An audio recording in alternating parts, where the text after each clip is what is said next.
حضرت فاطمہ رضی اللہ تعالیٰ عنہا آپ نے چونکہ ڈائریکٹ نبی پاک علیہ السلام کی گود میں پرورش پائی ہے، جن لوگوں نے حضور علیہ الصلوۃ والسلام کی بڑی مختصر سی صحبت پائی، بڑا تھوڑا سا وقت انہوں نے نبی پاک علیہ السلام کے ساتھ گزارا، ان لوگوں کو اللہ تبارک و تعالیٰ نے بڑے اعزازات دیے، گویا حضور کی مقدس گلی سے بھی جو گزر گیا اللہ تعالیٰ نے اسے بھی بڑا مالا مال فرمایا۔ لیکن حضرت فاطمہ رضی اللہ تعالیٰ عنہ نے تو عمر مبارک کی ساری نبی پاک علیہ الصلوۃ والسلام کی مقدس تربیت میں گزاری ہے۔ تو جناب فاطمہ رضی اللہ تعالیٰ عنہ نے حضور علیہ السلام سے جو سیکھا، جو تربیت پائی، یقیناً اس کی مثال نہیں دی جا سکتی۔ اگرچہ ان کی روایات جو ان کی مرویات ہے وہ بڑی کم ہے، لیکن اس کے باوجود حضرت امام جلال الدین سیوطی رحمۃ اللہ تعالی علیہ نے حضرت فاطمہ رضی اللہ تعالی عنہا کی جو مرویات ہیں، یعنی جو روایات انہوں نے حضور علیہ السلام سے سن کے امت تک پہنچائی ہیں، ان کو باقاعدہ ایک کتاب میں انہوں نے درج فرمایا ہے، اور مسند سیدہ فاطمہ رضی اللہ تعالی عنہا کے نام سے امام جلال الدین سیوطی رحمۃ اللہ علیہ کی کتاب ہمیں ملتی ہے۔ اس میں صرف وہ روایتیں جو حضرت فاطمہ نے حضور سے سن کے امت کو پہنچائی وہ اس میں بیان کی جاتی ہیں۔ ساری باتیں تو نہیں ہو سکتی، میرا آج خیال تھا چونکہ میں بہت ساری گفتگو اپنی بساط کے مطابق مقدور بھر سیدہ پاک کی بارگاہ میں عرض کر چکا ہوں، آج میرا خیال تھا کہ بہت ساری باتوں کو دہرانے کی بجائے چند ایک روایات جو سیدہ پاک رضی اللہ تعالی عنہا نے حضور علیہ السلام سے سن کے امت تک پہنچائی ہیں، اور یہ بڑی قیمتی باتیں ہیں۔ حضور کی ہر بات ہی بڑی قیمتی ہے، لیکن جس کو سیدہ پاک روایت کر رہی ہیں اور سمجھ رہی ہیں کہ امت تک میں حضور کی اس بات کو پہنچاؤں، روایت کر رہی ہیں، وہ یقیناً بڑی قیمتی ہے۔ تو چند ایک ایسی روایات جو حضرت فاطمہ رضی اللہ تعالی عنہا نے روایت کر کے امت تک پہنچائی وہ میں آپ کی خدمت میں عرض کرتا ہوں۔ یہ پہلی روایت حضرت فاطمہ رضی اللہ تعالی عنہا سے مروی ہے، اور امام بہقی رحمۃ اللہ علیہ نے اسے اپنی سند کے ساتھ روایت کیا ہے۔ حضرت فاطمہ رضی اللہ تعالی عنہا فرماتی ہیں کہ ایک دن سحری کا وقت تھا اور میں سو رہی تھی، آرام فرما تھی جناب سیدہ۔ فرماتی ہیں نبی پاک صلی اللہ تعالی علیہ وسلم میرے پاس سے گزرے، سحری کا وقت تھا، تو حضور نے مجھے پاؤں سے پکڑ کے ہلایا، اور حضور علیہ الصلوۃ والسلام فرمانے لگے میری بیٹی اٹھو، اپنے رزق سے اپنا حصہ وصول کرو۔ فرمایا کہ یہ جو طلوع فجر کا وقت ہوتا ہے نا، طلوع فجر سے لے کر طلوع آفتاب تک، طلوع فجر سے طلوع آفتاب تک، یعنی فجر کا وقت شروع ہونے سے لے کر سورج نکلنے تک اللہ تعالیٰ اپنے بندوں میں رزق تقسیم فرماتا ہے۔ اگر آپ اس روایت پر غور کریں تو جناب زہرا رضی اللہ تعالیٰ عنہا ہماری توجہ دلاتی ہیں کہ ہمیں سحری میں اٹھنا چاہیے، صرف رمضان میں نہیں، ہر روز اٹھنا چاہیے۔ یہ خاص وقت ہے عبادت کا، اس خاص وقت میں ہمیں اپنے اللہ کے حضور حاضر ہونا چاہیے۔ میرا خیال ہے ان سب لوگوں کو جو بہت زیادہ وقت رات کو بیدار رہتے ہیں اور عین وہ وقت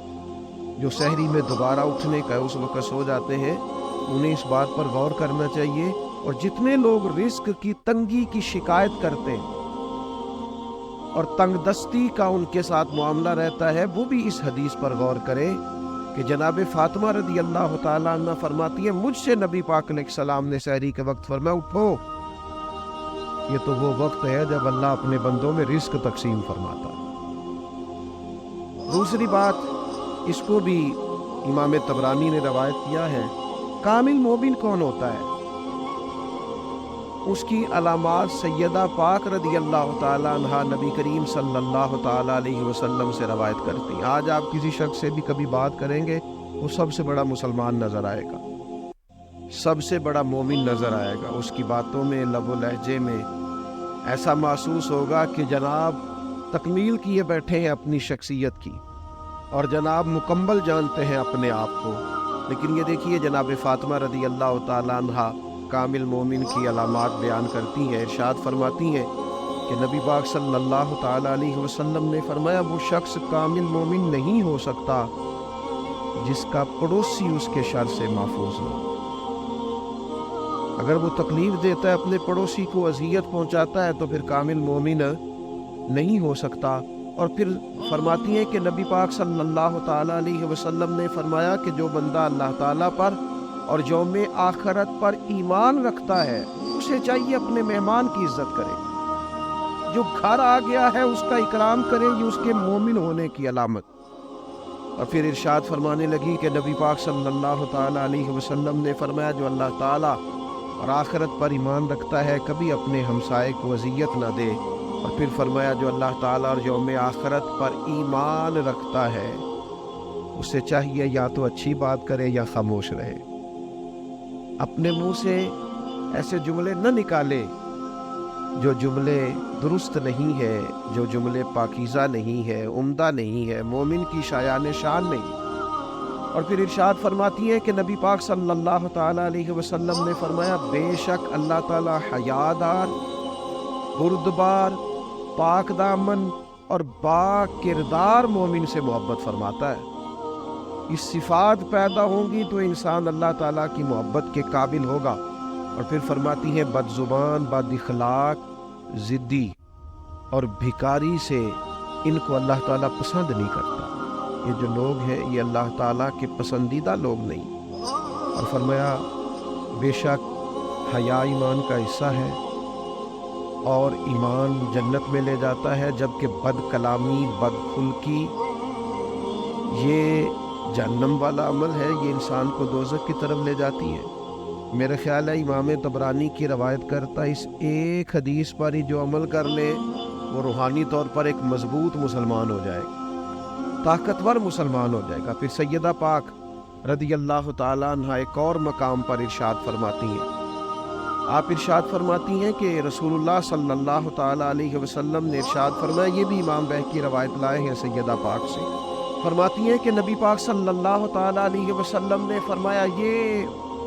آپ زیادہ توجہ کیجئے گا جو بات عرض کرنے لگا ہوں، میں بڑے احترام کے ساتھ ان لوگوں کی خدمت میں عرض گزار ہوں جن پر اللہ کے انعامات زیادہ ہیں۔ جناب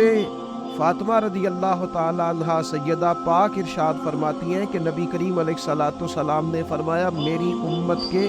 شریر لوگ وہ ہیں جنہیں نعمتیں عطا کی گئی ہیں اور وہ کیا کرتے ہیں، وہ انواع و اقسام کے کھانے کھاتے ہیں، رنگ برنگے کپڑے پہنتے ہیں اور بیہودہ گفتگو کرتے ہیں۔ یعنی اسی پہ انہوں نے اپنے آپ کو فوکس کر لیا ہے، کھاؤ پیو پہنو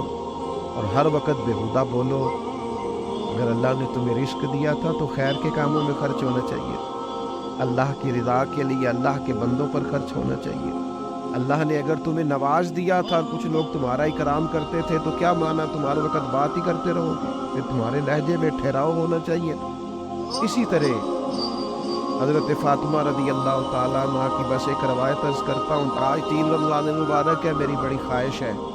کہ سیدہ پاک رضی اللہ تعالیٰ عنہ کا روایت کیا گیا یہ وظیفہ، آپ کی ارشاد فرمائی گئی یہ بات، یہ ہم سب کو اپنا لینی چاہیے۔ اور اس کی جو فضیلت انہوں نے بیان کی ہے آپ دیکھیے، اس کو بھی امام بہقی نے روایت کیا ہے۔ سیدہ پاک رضی اللہ تعالیٰ عنہ فرماتی ہے کہ حضور سید عالم صلی اللہ تعالیٰ علیہ وسلم نے فرمایا جو بندہ سورہ حدید کی تلاوت کرے، سورہ واقعہ کی تلاوت کرے اور سورہ رحمان کی تلاوت کرے تو سیدہ پاک اسے کیا ملے گا؟ تو آپ فرماتی ہیں اس کا نا ایک نام ڈال لیتے ہیں فرشتے، زمین و آسمان کے فرشتے اس کا ایک نام رکھ لیتے ہیں۔ فرماتی ہیں جو سورہ حدید، سورہ واقعہ اور سورہ رحمان کی تلاوت کرے زمین و آسمان کے فرشتے اسے جنتی باشندہ کہہ کے پکارنا شروع کر دیتے ہیں۔ تو جنتی آدمی ہے، اگر اس کی تلاوت کریں، امام بہقی نے اس کو روایت کی، اس کا نام رکھ لیتے ہیں فرشتے، جنتی جنتی کہہ کے گویا پکارتے جنتی۔ تو سیدہ پاک رضی اللہ تعالیٰ عنہ کی روایت کردہ ان احادیث مقدسہ سے ہم نے اپنے لیے سبق حاصل کرنا ہے، خیر کٹھی کرنی ہے۔ اللہ تعالیٰ توفیق عمل عطا فرمائے۔